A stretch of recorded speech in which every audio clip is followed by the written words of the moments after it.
Let's talk for a moment about the fourth major motivational tool that you have in your toolbox for driving performance: professional growth and career path.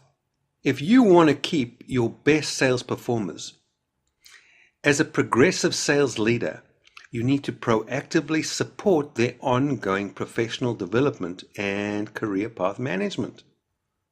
So what does this mean? Well, salespeople need to be constantly growing, both personally and professionally.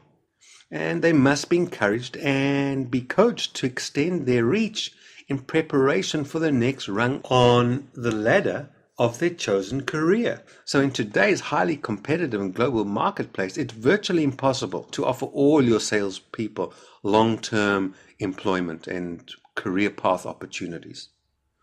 However, what you can do is you can coach and develop your people professionally to ensure that they have long-term employability. So not just long-term employment, but long-term employability and career growth. And so this kind of career management coaching will provide your salespeople with a huge incentive to stay with your organization and work hard for you, their sales leader. Finally, let's take a look at recognition and rewards. And it stands to reason that if money by itself were a sufficient motivator, let's face it, all you would need to do to get your salespeople to sell more would be to throw more money at them.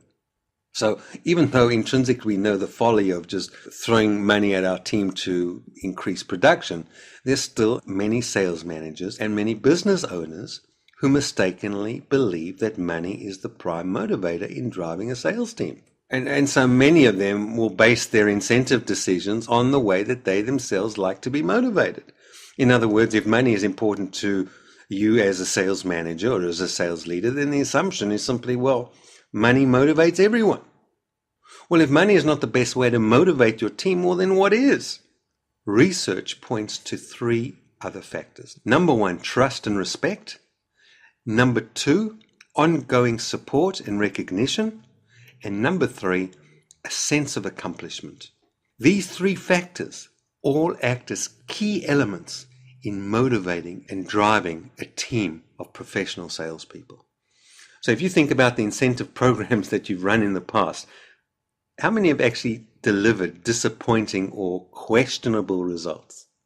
Sales incentive programs tend to underperform, or sometimes they fail, because money is not always the principal motivating factor in achieving a sales result. Not all salespeople are motivated the same way, and as a result, not all financial incentive programs work effectively. The other thing about a lot of incentive programs are they're just too complicated. So many incentive or commission systems have all these built-in complexities and calculations and recordings and reportings. And the fact is, even the best amongst your sales team just want to do a quick calculation in their head after making a sale to see how much money they just made. And many sales incentive programs are just so complicated that they create more confusion, frustration, and often just dissatisfaction, and on the contrary, actually create demotivation. So here's a question for you. How complex is your sales incentive program? How many hoops do your people have to jump through just so that they can grab the brass ring? If your incentive program is too complex, if there's too many calculations to make in order so that they can work out how much money they make with each sale, it's the wrong incentive program. Incentives need to be short, sharp, to the point, easy to understand, and easy to win. So who does the financial incentive motivate then? Well, all too often, the financial sales reward is only compelling for those salespeople who are driven that way anyway. In this way, what happens is that you end up paying incentives on revenue production that you probably would have had in any case. Motivating your poor performers requires more than simply just throwing money at the problem. In order to be effective, a sales incentive program should not only just appeal to your regular performers, but it must also enthuse and engage your average and your poor performing salespeople.